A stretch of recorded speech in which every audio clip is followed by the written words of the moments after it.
in that area that there was a whole lot of traffic of people trying to get in and out of the canyon there. What's the situation look like for those that are trying to evacuate right now? Are there any roads closed? Well, I'm going to push into Pacific Coast Highway here real quick to show you what's happening there. It looks like that's open and free. Let me come inland here and show you one of the streets here. I'll bring up the map so that you see the entirety of the streets in this area. That's going to be Crown Valley Parkway underneath the smoke, but it looks like there is movement there as well. So it doesn't look like there's a lot of traffic right now at this point of the fire. It looks like it's moving quite well, and cars are able to get in and out, or actually should be going out of this area right now and not into it. But it looks like at this point traffic is moving a bit smoother since when the fire first started. So let me come back and get rid of It's not by Stacy's house. once again. There are it's not by Stacy's. Going on right now. You see one of the fixed wing. It's still down by the beach. For a drop, the homes that are affected in the bulk of the fire right now. It's in Laguna. Ablaze. And then across the canyon, what they're trying to do is lay a fire retardant line down this area here to keep it from spreading towards the shoreline and towards houses over in that direction. So again, a lot of activity here still underway, a lot of aircraft in the sky. Unfortunately, they'll be up here at least until the sun sets to be able to do what they can once night falls. So they've got less than an hour or so. As we know, the Pacific Island Drive and Coronado Point area under mandatory evacuation, the Balboa Nice neighborhood under a voluntary evacuation. People are trying to get out. The vast majority of them appear to have already made their way out of harm's way. Reporter John Fenolio is on his way to the scene. John, we understand we have a line with you on the phone. Where are you? Mike Asher, good evening to you. We are just approaching the fire right now, driving up into Laguna Niguel, and we can see that large smoke header as we approach these flames. There's also just a carousel of aircraft flying through the air right now as they try to get some fire retardant and water on this fire. Sounds a little bouncy where we are. It's because we are listening to the authorities who are directing us in various different directions at this time as an evacuation order is actively taking place here in these neighborhoods. As we have been talking about here on KTLA, the fire broke out at 2:45 this afternoon, and within 3 hours it just exploded in size to 180 plus acres. And high wind gusts, of course, and those heavy fuels fanning these flames that are now threatening homes. And as we've seen from Gil and Sky 5, multiple homes currently burning. And this fire does not appear to be slowing down in terms of that ember cast. We keep seeing little hot spots break out as these embers are pushed from the full thrust of the main fire closer into these neighborhoods, and thereby threatening some of these homes. Now, really, these neighborhoods right now just at the mercy of these stubborn wind gusts, and the mandatory evacuation orders that we've been talking about. We should say them one more time: Pacific Island Drive. Yeah, Micah, Laguna Beach Police later issuing a voluntary evacuation order for residents in the Balboa Nice neighborhood. But we can't stress this enough. If you live in this area, please heed police orders and evacuate. I can tell you just from driving through this area right now, it is very chaotic, and there's just a crush of first responders, fire, police, and paramedics here trying to get the upper hand on this stubborn blaze and get people out of here and into safety. John, how close are you to the neighborhoods affected as best you can tell? Are you in the area and essentially dealing with the crush of traffic, people trying to get in and out, a lot of confusion? Describe the scene. Correct. We are just approaching Coronado Point right now, and that's actually the name of this community. It's also a gated community. And as such, most of these gates are open, but they're really trying to direct the flow of traffic out. They want everybody out. So you've got a bunch of hillside communities here. One of them is Niguel Summit. The next one is actually called Coronado Point. That's also the same road you've heard Gil talking about, that row of homes, so many homes that we've seen burning as this fire continues to spread. But yes, there's a heavy police presence. Orange County Sheriff and various police departments here are trying to get folks to get out of here. so much up by the front of this fire, but we're seeing it further back as people are trying to exit the highway or in fact get on it to sort of get out of the area. Yeah, I can imagine the chaos and the scene that you are in right now as everybody's going one way and you're going in, trying to get to the scene there. And we understand that there will be an update and a press conference at about 7:30. So John will be heading to that, and we'll be updating our viewers from that press conference and plan to carry that live. Right now, as it stands, what we do know is that this fire is at 183 acres. It could have grown in size, that is likely, but we do have dozens of homes now engulfed in flames, and some that just look like a complete total loss. And multiple agencies here working to try and stop these stop the flames from doing even more damage. But you know, we also see a line of defense, you know, that defensible space that was created here for these homes that are there on the ridge, Gil. But you know, none of that helped them today.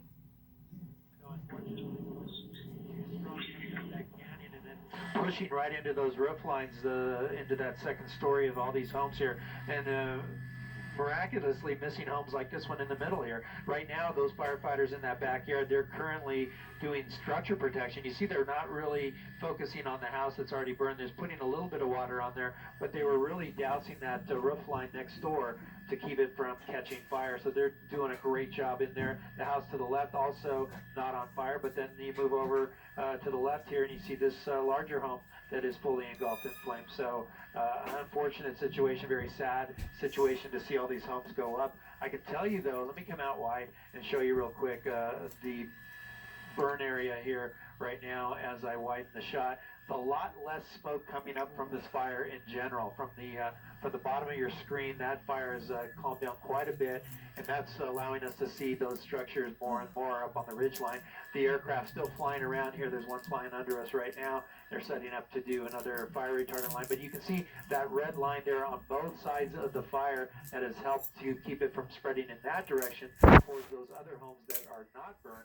Thankfully for that. And then across to the left, you see that thicker line of fire retardant that was dropped early on, preventing it from getting into those homes here on the left-hand side of your screen. So that's a great work from the aerial assault team, but unfortunately the wind's just a little too strong today. Oh my God, and the those house are on embers fire. pushing right up into those roof lines and catching those roofs on fire. Yeah, it's a very difficult situation once just you have read a number that of homes house in a engulfed. neighborhood that are touching Yeah, off look at that one. almost simultaneously. Oh, no, the other one and next is burned firefighters down. working in the neighborhood and along the back ridge line there, and those flame lengths with the wind blowing and the speed of that fire front can reach right over those railings, right across the backyards and up against the homes. And it's not always entirely ember driven, the devastation here. And for the homes that didn't burn, consider the enormous amount of smoke damage on the inside of the home.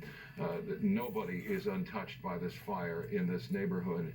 And it's a difficult picture to see as we begin to understand the scope of the devastation and how much this is going to impact the people, the livelihoods. And there you see yet another home that appears to be burning from the inside. I don't know. It might hard to say at this point. I do see firefighters down there in the front yard. As far as we know, they might be inside that home at this point. Really hard to say, Gil.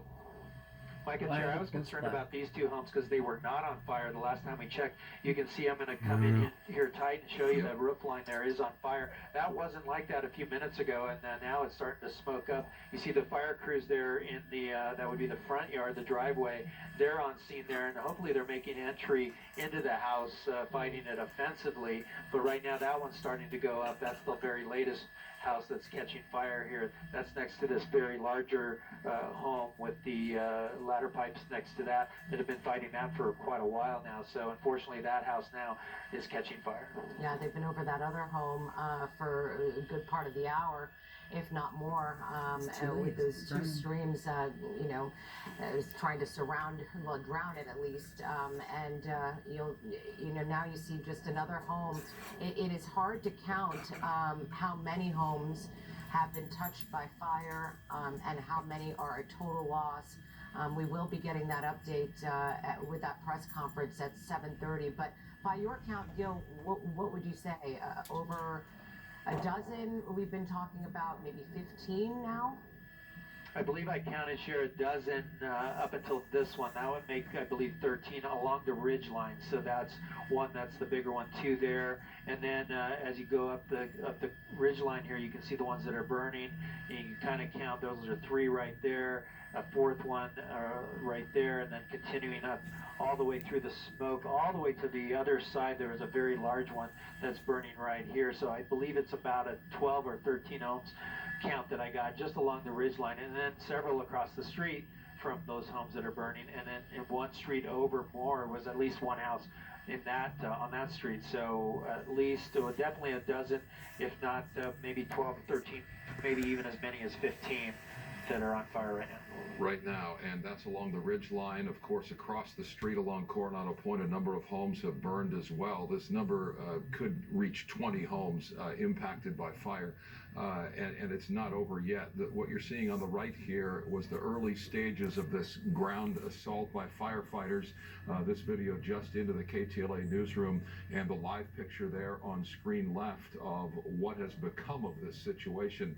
Again, we're expecting a press conference at 7:30 from fire authorities, who will give us a better clarity on the level of damage as far as they've assessed at this point. As their crews are in and around those neighborhoods, and they're able to manage that flow of information and get their position together for a press conference, and we will have that for you here on KTLA and on KTLA.com. But these fires are very difficult to stop once they get into a neighborhood like this, and it doesn't take a whole lot of wind. Again, these wind gusts are 8 miles away. few and far between. Yeah. The sustained winds in this area in the it's pretty mid-teens, close. 15, 16, 17 miles an hour. That is not considerable wind. That is enough wind to cause problems when you have other factors that confound the situation. But that wind in and of itself is not going to necessarily result in this type of devastation. But you have this fire starting at the base of the canyon, and of course, as we know, watching fire behavior, it races up hillsides. It is very difficult, if not impossible, to stop with just a little bit of wind, just enough vegetation, and resources that aren't yet in place. Had they been in place, there's very little likely that could have been done in this particular situation. It's a perfect storm, as you see that ridge there and the homes that are right out on the ridge line, and fire behavior loves to find a ridge line. It loves to race up a hilltop, and the finish line is the ridge line for a fire, and that's what we're seeing here, it racing to the top and catching these homes, too many of them all at once for firefighters to be able to manage it. Racing up that ridge line, and of course the dry weather that we've had. We haven't had rain, Vera has mentioned, since January. I mean, that's an alarming long time. We are in the middle of a severe drought, and then you also have this wildlife sanctuary down below in that canyon. So many factors that, like you said, Mike, made it the perfect storm today. Let's go check in with Vera real quick on the weather conditions. Hi, Sherry. Yes, let's go ahead and take a look at any changes that have come through. And so far, everything is pretty much status quo. Luckily, we haven't seen any changes, so they know what they're working with.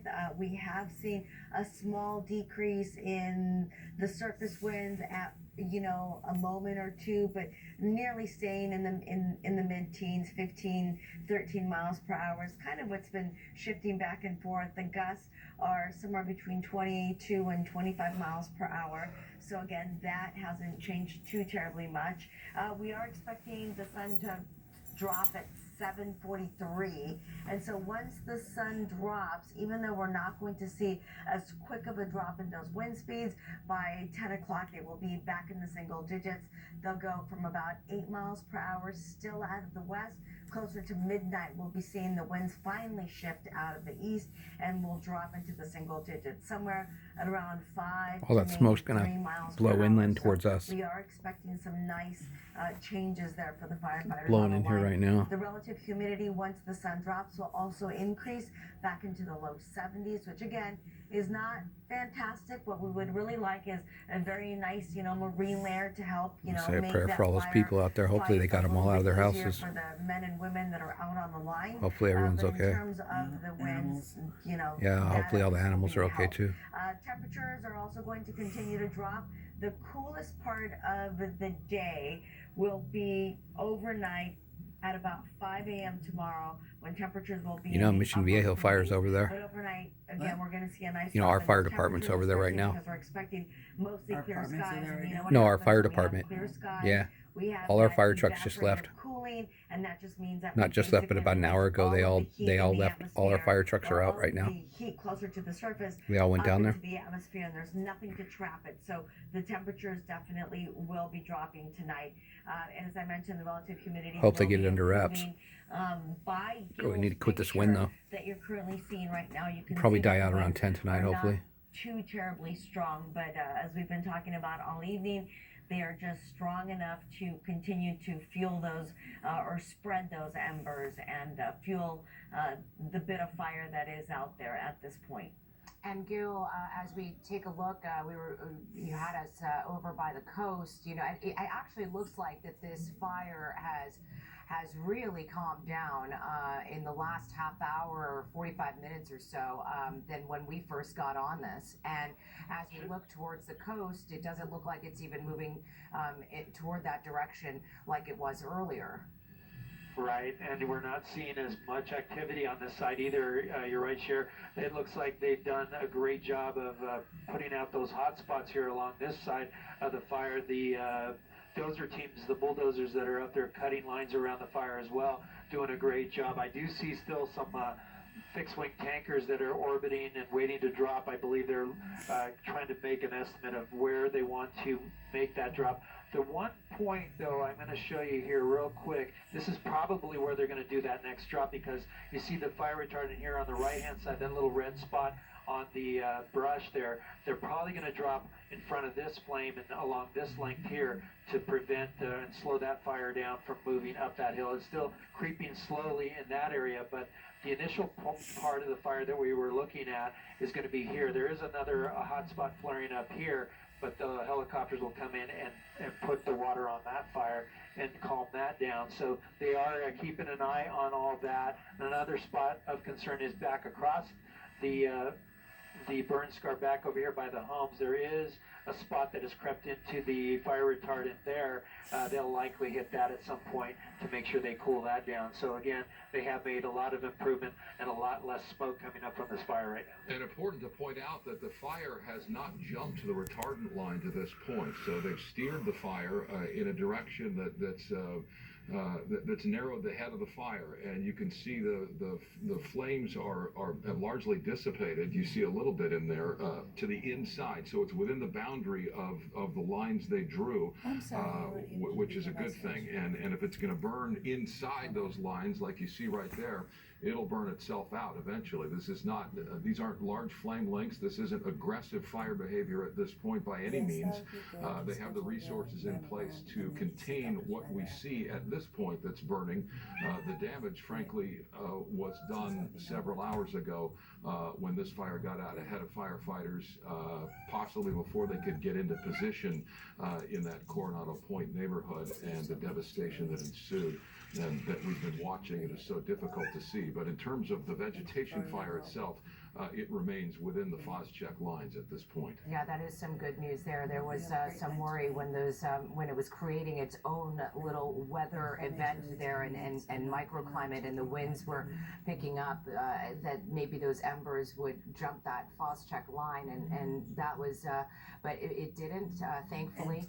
And as we approach the 7 o'clock hour, good evening, I'm Cher Calvin alongside Michael Ullman as we continue this breaking news of the coastal fire in Orange County in Laguna Niguel. You're looking at live pictures right now of the devastation of this vegetation fire, this brush fire that broke out at about 2:45 this afternoon and had jumped up the ridge, and then the embers flew onto several homes within about an hour. Homes on Coronado Point Drive were burning and jumping from the embers, jumping from roof to roof. This is just one of them that you're looking at, and we have counted somewhere between 12 and 15 homes where the fire has touched, and at this point it looks like the devastation really is on the homes, and there have been mandatory evacuation orders in this area, the Coronado Point gated community, Niguel Summit as well, and also some voluntary evacuation orders issued.